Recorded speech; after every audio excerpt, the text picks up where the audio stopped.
بسم الله الرحمن الرحیم. د ټولو وړاندې د پښتو ورځ مبارکي درته وایم. الله تعالی دې وکړي چې دا ورځ همداسې مخکې روانه وي. د پښتو ورځ نن 9 کلنه شوه او زه ګورم دا چې 9 کلنه ده دا حال دی که دا پیغله شي او ځوانه شي څه به حال وي. د ښاغلي ځلان صاحب ملګرو مشرانو او ځوانانو په اجازه ډېر خوشحاله یم چې نن هغه خوب تعبیر وینم څه چې موږ یو څو ملګرو 9 کاله یا 10 کاله پخوا لیده.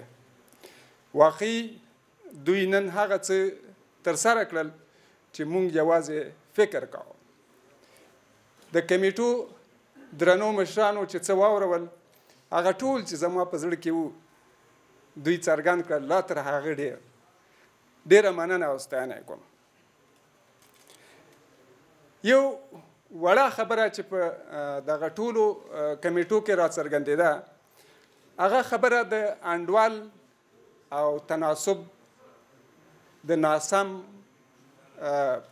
پوهاوي یا کارونې دغه دوه واژې یا کلمې دي چې تقریبا ډیری پښتو او پښتنو ته دې انډوال زیان رسولی دی.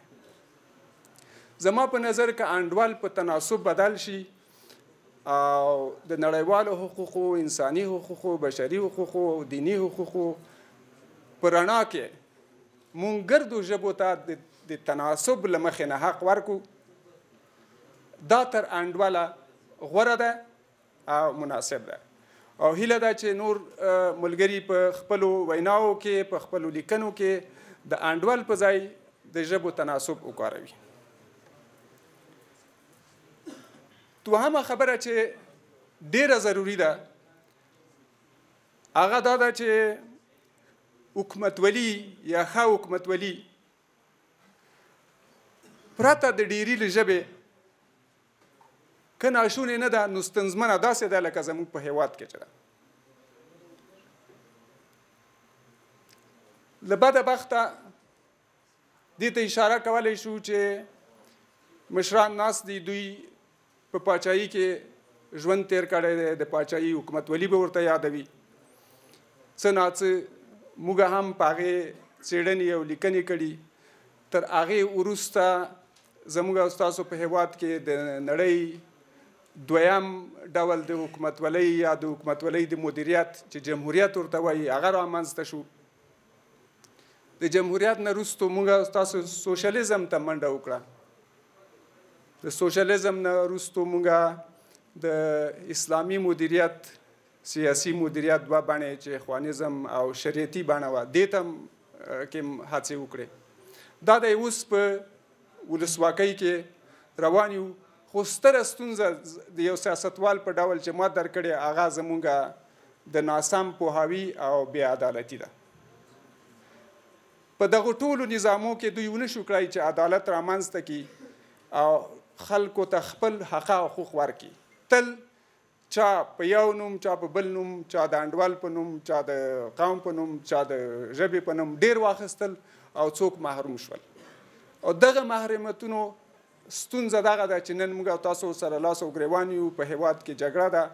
هیواد دا اوس په دوه برخو باندې ویشل شوی دی. په دوه سیاسي مدیریتونو لاندې ژوند کوي. د ټولو هیوادوالو ژوند ستونزمن دی. هغه که په دې اړخ کې دي که په هغه اړخ کې دي. زما هیله دا ده چې که موږ وتوانېدو د مسؤلیت او عدالت ټیم مونږ غواړو چې داسې یو نظام په افغانستان کې رامنځته کړو چې هغه د عدالت په بنسټ باندې ولاړ وي، په واقعي ویش باندې ولاړ وي، په واقعي تناسب باندې ولاړ وي. د دې لپاره زموږ لومړنۍ کړنه زما په حکومت کې به دا وي چې مونږ واقعي ډول باندې د وګړ شمېرنه ترسره کړو او د هغې لپاره پرته له دې چې زه حکومت ته راشم د اوس نه مو داسې یو پروګرام باندې کار کړی دی چې مونږ کولی شو په ډېره اسانۍ سره په لومړیو 3 میاشتو کې سرشمېرنه ترسره کړو چې واقعي ډول باندې تناسب معلوم شي او هر چا ته خپل حق ورکړی شي. نور دا ستونزه نه وي چې څوک د څومره سلنې او څوک د څومره سلنې علمي او احساساتي یا دغه غوښتنې ولري. نو دا زموږ دا کړنه به ناسم پوهاوی چې دلته را د ټولنې په ډېرو برخو کې هغه لرې کړي او زما یقین دی چې عدالت به رامنځته کړي. ورانه چې دا دلته هغه څنګه چې وایي له خانه ده او خان خو تاسو اوس ګورئ څوک چې د سیاست په منبر ناست دی هغه خان دی او موږ یې په خانه هم منو. که ورانه کوي که قانون ماتوي که قانون نه مني که قانون ته غاړه کېږدي که نه کېږدي خو په یو نه یو ډول موږ سره همکاري کوو. نو زما هیله دا ده چې خان دا واوري او خان عدالت وکړي. هر څه هغه چاته د خپل حق په تناسب ورکړي. یو بل شی چې دلته ملګرو راڅرګند کړي د پښتو ژبې د پرمختګ لپاره په یوازې ځان کېدای شي تاسو ته معلومات وي د کمپیوټر نه راواخله تر ننه میډیا او سیاست کې. زه د دې لپاره هلې ځلې کوم چې پښتون قوم د دغې جغرافیې ستر مسؤلیت لري. دا هغه مسؤلیت په احساس باندې زه د پښتون سره مینه لرم او د پښتنو د پرمختګ ما ته د هېواد د پرمختګ لومړنی پوړ دی. که د پښتنو پرمختګ ونه شي افغانستان پرمختګ نشي کولی. همدارنګه ورونو قومونو ته زما په واضح ټکو دا خبرتیا ده چې تاسو د افغانستان د ستونزې نه حل او نه مشکل پښتون د دغې جغرافیې د اکثریت په صفت باندې دا مسؤلیت لري چې خپل مسؤلیت درکړي او د خلکو سره عدالت او ښه حکومتولۍ رامنځته کړي. او زما د دوی نه هیله ده چې دوی په دغه برخه کې زموږ ملګرتیا وکړي تر څو موږ وتوانېږو چې د تل لپاره د افغانستان ستونزه له منځه لاړه شي. د ژبې د پرمختګ لپاره چې ځینې کارونه تاسو کړي ځینې ملګري نورې کوي. یو شی چې ډېر مهم دی هغه دا ده چې ژبه لومړی سیاست ته لاړه شي ورسره د سیاست نه بیا نورو برخو کې پرمختګ وکړي. له لاندې نه که تاسو څومره خوارۍ وکړئ او په سیاست کې د ژبې حق ورنه کړل شي هغه ډېره مشکله ده چې پرمختګ وکړي. کله ناکله خو داسې کېږي چې هغه ټولې پرمختګونه یا ټولې خوارۍ په صفر کې ضرب شي او نتیجه یې صفر شي. نو د سیاستوالو مې د پښتنو سیاستوالو مو دا غږ دی چې د خپلې ژبې د مسؤلیت او د دغه وګړو مسؤلیت درکړي او نور هغه ډول لکه پخوا یې چې تېروتنې کولې موږ کولی شو چې پښتانه دغه بیړۍ تر ساحله ورسوو. د ملګرو په خبرو کې یو څه بل راڅرګند شول چې ټولو توکو ته ژباړه باندې ډېر تمرکز وشو.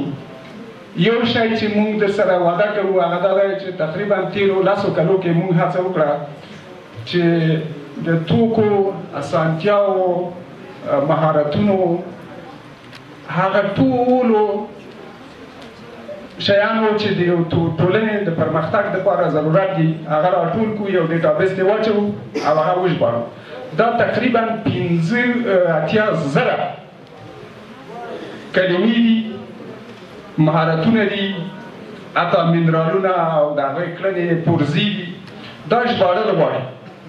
زما هیله ده چې ملګري په دغه کې موږ سره مرسته وکړي او دغه د هر څوک د خپل مسلک انډوله وژباړي د مسلک د زاویې نه وژباړي.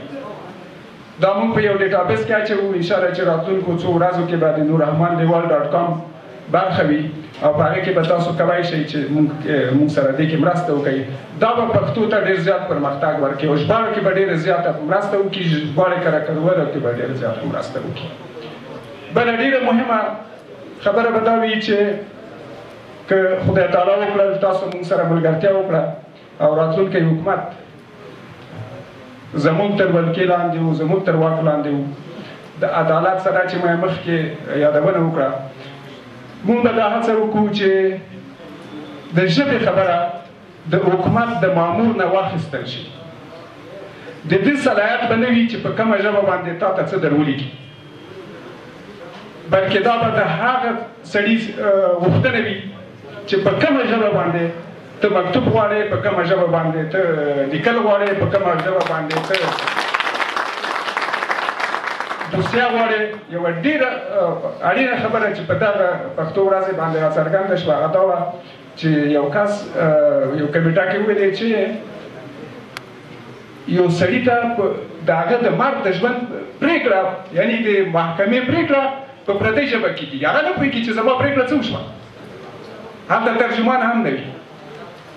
نو زما هیله دا ده چې موږ به دغه د حکومت د مامور نه نور واخلو چې دی به دا حق نه لري. پوښتنه به کوي چې ته دغه مکتوب، دغه امر، دغه دوسیه، دغه هر څه چې ته غواړې په کومه ژبه غواړې چې زه درته ولیکم. په هغې ژبه به دی اړ وي چې لیکې. دا چې دی یوه ژبه زده کوي، لس ژبې زده کوي، 100 ژبې زده کوي، که یوه ژبه د یو مامور زده وي دی نشي کولی، بل مامور به د دې حق لري چې هغه ته دا ورکړي چې ته د ده کار وکړه. ډېره مننه کوم د ټولو نه، خبرې ډېرې ښکلې وې او یو ځل بیا پښتو ورځ مبارکه. الله تعالی دې وکړي چې ځوانان دا هېره نه کړي. ډېره مننه.